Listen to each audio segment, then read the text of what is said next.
और इन फूलों पर भौरा कितना सुंदर गुंजार कर रही है, मानो कि प्रेममयी गोपियों के रास में युगल गान कर रहे हों। और देखो यहाँ कितने बड़े बड़े ऋषि मुनि दर्शन कर रहे हैं, ब्रह्मानंद को छोड़ प्रेमानंद में लीन हो रहे हैं। देखो यह श्रीधाम वृंदावन कितना सुंदर है, कितना मनमोहक है। हरिणी को लगेरी वृंदावन हाली मने को लगे, को लगे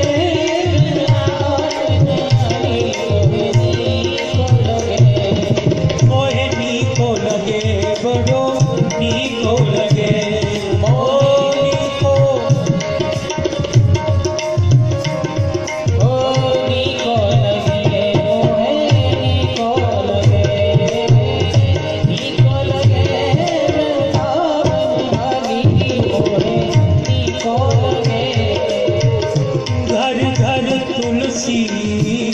ठाकुर सेवा, घर तुलसी ठाकुर सेवा, दर्शन बिहारी जी को आली मोहे ही को लगे, दर्शन बिहारी जी को आली मोहे ही को लगे। वास्तव में राजन, वृंदावन की शोभा का बखान अपने गिरधर के गुण गाते गाते कैसी प्रेम विह्वल हो जाती है। ऐसा प्रतीत होता है मानो साक्षात भक्ति देवी ही नृत्य कर रही है। वास्तव में हाँ ऋषि जी, एक निवेदन है, आप भी तो अपने सांवलिया सेठ के गुणगान गाने में बड़े निपुण है।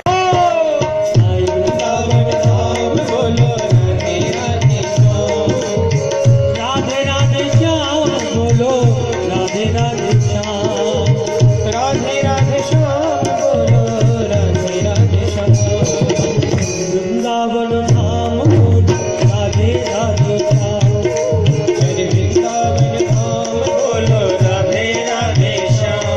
श्याम रात होत करके प्रणाम सी यमुना जी में नाम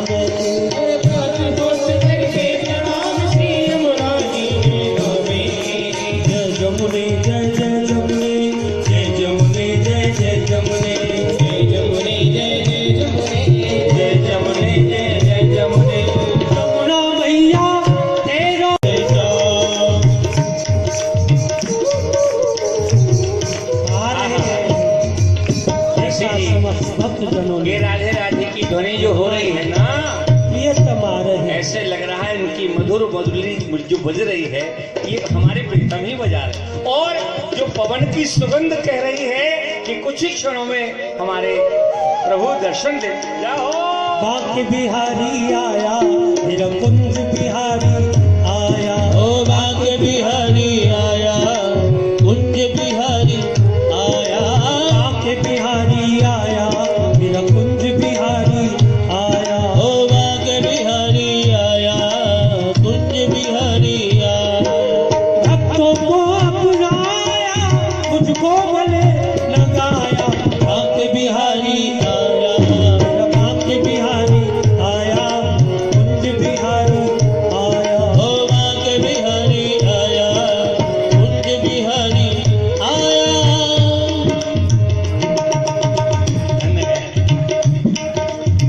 आपकी ये त्रिभुवन मोहिनी जो मुस्कान है ना, जामे ते दांत नहीं दिखाएंगे। मंदस्मितम मधुर सुंदर मंदयानम श्री नंदनंदन महम मनसा स्मराम।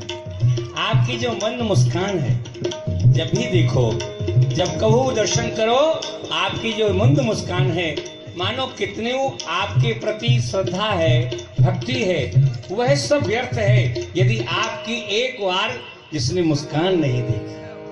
लखी जिन लाल की मुस्कान, ताहे विस्त्री वेद विधि जब जोग संयम धान।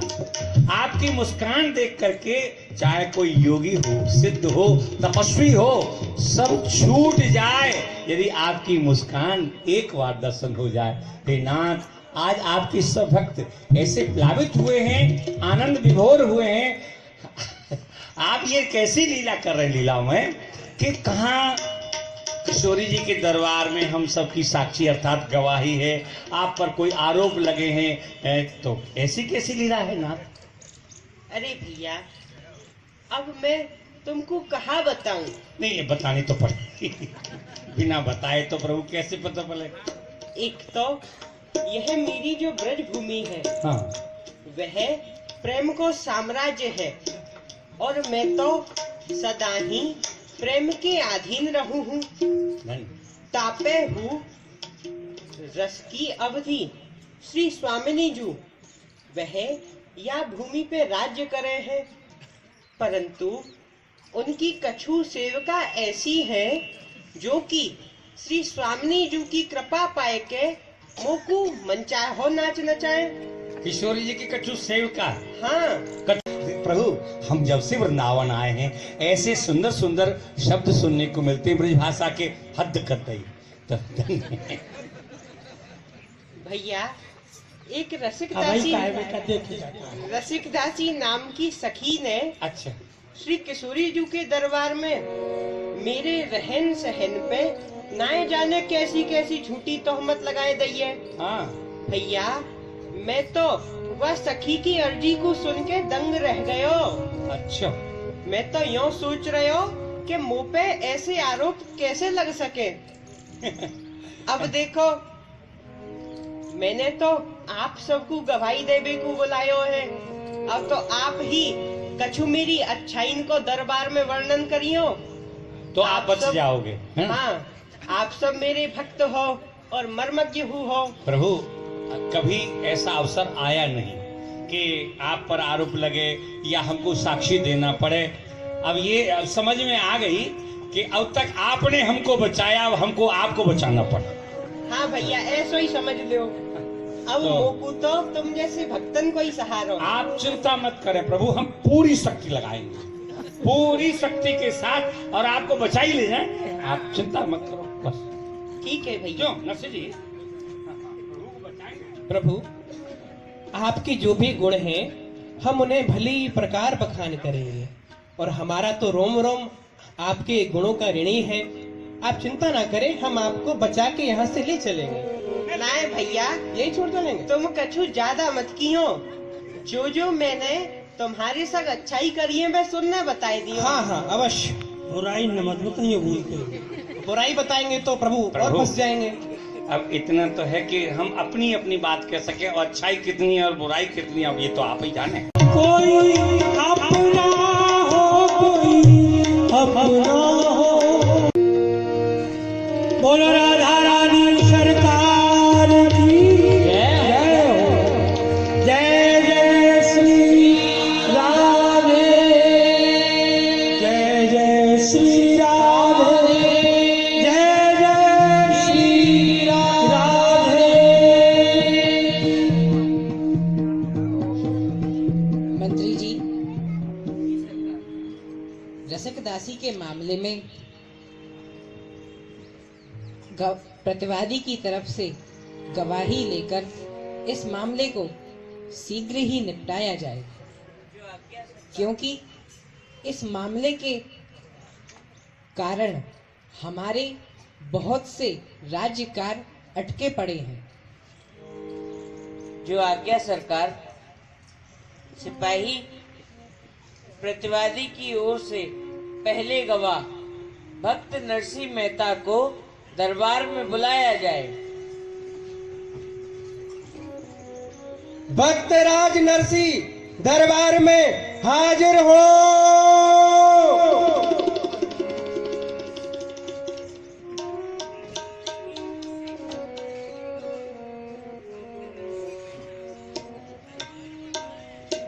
क्या आप ही नरसिंह मेहता हैं? हाँ सरकार, इस दास को ही लोग नरसिंह कहते हैं। तो हे भक्तराज, आप दरबार में श्री कृष्ण के बारे में क्या जानते हैं उसका बखान करिए। सरकार, श्री कृष्ण तो बड़े ही दयालु हैं, बड़े ही कृपालु हैं, अनाथों के नाथ हैं, उन पर जो भी आरोप लगाए गए हैं वह सब मिथ्या है। श्री कृष्ण की कृपा और करुणा मैं अपने मुख से क्या कहूं। जो कृपा और करुणा इन्होंने मेरे ऊपर की है मैं तो आपको वही सुनाना चाहता हूं। सरकार, बात उस समय की है जब मैं जूनागढ़ में रहकर यही करते थे। एक समय क्या हुआ, मेरे द्वार पर कुछ साधु आए। वे साधु द्वारका जा रहे थे। उनके पास 700 रुपये थे सरकार। उन्होंने मुझसे कहा कि आप इन 700 रुपये की हुंडी बना दीजिए, हम द्वारका में जाकर पैसा ले लेंगे। मैंने उनसे विनती की, महाराज मैं कोई सेठ साहूकार नहीं हूँ, मैं तो बड़ा ही निर्धन हूँ, मेरी द्वारका में कोई जान पहचान नहीं है। परंतु वो नहीं माने, हट करने लगे, मेरे पांव पकड़ने लगे। तो मैंने तो सरकार इन्हीं के नाम से, सांवलिया सेठ के नाम से हुंडी लिख दी। जब वे साधु द्वारका पहुंचे तो इन्होंने मेरा सेवक बनकर उस हुंडी को चुकाया और संतों के सन्मुख मेरा मान रखा और उन संतों से संदेशा भिजवाया कि नरसिंह जी से कह देना ये तो मात्र 700 रुपया है, यदि नरसिंह जी तीनों लोगों की हुंडी भी लिखते तो भी हम उसे चुका देते। ऐसे हैं श्री कृष्ण, बड़े ही दयालु हैं।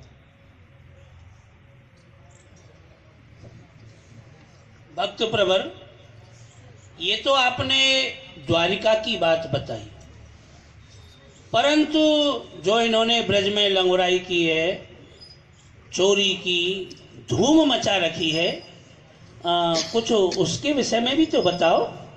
वकील साहब, हाँ, ब्रज की लीलाएं तो हमने अपनी आंखों से देखी नहीं है और सुनी हुई बातों का हम आपको क्या प्रमाण दें। तो क्या ये जितनी भी बातें आपने बताई हैं ये सब आपकी आंखों देखी हैं? हाँ, कुछ आंखों देखी है और कुछ सत्पुरुषों से सुनी भी है।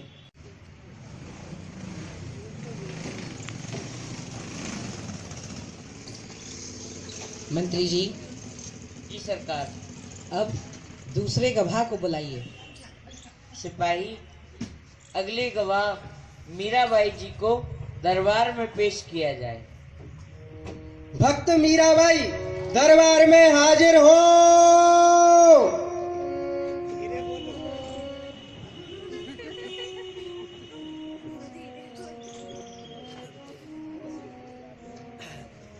हे देवी मीरा, आप श्री कृष्ण के बारे में जो भी कुछ जी के चरणों में सर्वप्रथम में प्रणाम करती हूँ। आपने पूछा है जो मैं श्री कृष्ण के बारे में क्या जानती हूँ वह बताऊं। मैं तो अपने गिरधर गोपाल के बारे में जो जानती हूँ वह सब बताती हूँ। ये तो अपने भक्तों पर कृपा करने वाले हैं, भक्त वत्सल हैं, भक्तों पर दया करने वाले हैं और मेरे ऊपर तो इनकी अहेत की सदैव से कृपा रही है। मैं बाल अवस्था से गिरधर गोपाल की सेवा पूजा किया करती थी तथा इनके भजन में ही लग्न रहा करती थी, जहां तक ही कि मेरा विवाह हुआ। विवाह के पश्चात जब मैं अपने ससुराल में गई तो अपनी माँ से गिरधर गोपाल की प्रतिमा को लेके गई और अपनी ससुराल में जाकर भी मैं दिन और रात गिरधर गोपाल की सेवा ही किया करती थी। यह सब देख करके मेरी ससुराल में सब मुझसे ईर्षा करने लगे। ईर्षा ही नहीं, नाना प्रकार से मुझे कष्ट देते थे। एक बार तो ऐसा हुआ, मेरे देवर ने मुझे मारने के लिए चरणामृत में विष मिला करके मेरे समीप भेजा। मैंने तो गिरधर गोपाल का गुणगान करते हुए उस विष को पान किया। तो आप चमत्कार देखिए, श्री कृष्ण के नाम का प्रभाव देखिए, वह विष भी अमृत बन गया। राजराजेश्वरी, अब आप ही बताओ, जिनके नाम का इतना प्रभाव है कि जिनके नाम से वह विश्व अमृत बन गया, भला वह अपनी चाल ढाल से स्वयं श्री कृष्ण भला किसी को क्या कष्ट देंगे, और मैं इनके कहाँ तक उपकार गिनाऊं। मेरे ऊपर तो अनेकों उपकार हैं। मेरे देवर ने एक बार मुझे तलवार से मारना चाहा, तब गिरधर गोपाल ने मेरी रक्षा की। एक बार मेरे देवर ने मुझे मारने के लिए सर्प भेजी, तो गिरधर गोपाल ने मेरी रक्षा की, वह सर्प हार बन गए। इनका मेरे ऊपर बड़ा ही उपकार है।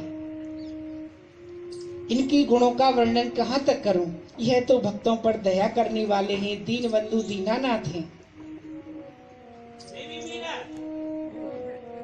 जी वकील साहब, आपने कभी अपने इन श्याम सुंदर को, गिरधर गोपाल को, हाँ, ब्रज में गोपियों के साथ में झगड़ते हुए, मार्ग रोकते हुए या उनकी मटकी फोड़ते हुए देखा है? तो वो भी थोड़ा सच सच बता दो, वो क्यों छुपा रही है? जैसा आप कह रहे हैं कि ब्रजमंडल में गोपियों से झगड़ते हुए, मार्ग रोकते हुए, ऐसा तो मैंने नहीं देखा है। तो जो कुछ देखा है वो सच सच बता दो। हाँ, एक बार मैं ब्रजमंडल में आई थी, तो वंशीवट यमुना किनारे सभी गोपियों के मध्य में यह रास रचा रहे थे। सब प्रसन्न थे, वहां पे ऐसी कोई बात नहीं थी, सभी आनंद थे। द्वेष ऐसा कुछ दिख ही नहीं रहा था कि किसी को द्वेष है या कोई परेशान है, सभी आनंद थे। स्वामी जो, मुझे तो बाई मीरा के बयान से कुछ तरफदारी की बू आ रही है। लगता है मीरा जी, आपका इनसे कोई खास विशेष संबंध है। क्या आप बताएंगी कि आप श्री कृष्ण को किस भाव से भजती हैं? स्वामी जो, फरियादी के गवाह से ऐसा प्रश्न पूछना उचित नहीं है। निजी संबंधों से इस मुकदमे का क्या लेना देना।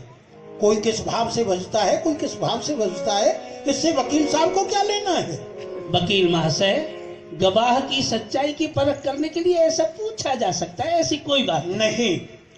आप मुकदमे से संबंधित वार्ता कीजिए, ना को उनके निजी संबंधों के विषय में। मुकदमे से संबंधित है तभी तो पूछ रहा हूँ। ठीक है, ठीक है। बताएं देवी मीरा, आप किस भाव से बचती हैं? स्वामी जी, इस प्रश्न ने मुझे उलझन में डाल दिया। अब मैं क्या बताऊं। जो गिरधर गोपाल के भक्त हैं, इनको अलग अलग भाव से भजते हैं। कोई पुत्र समझता है, कोई पिता समझता है, कोई माता समझता है, कोई पति समझता है।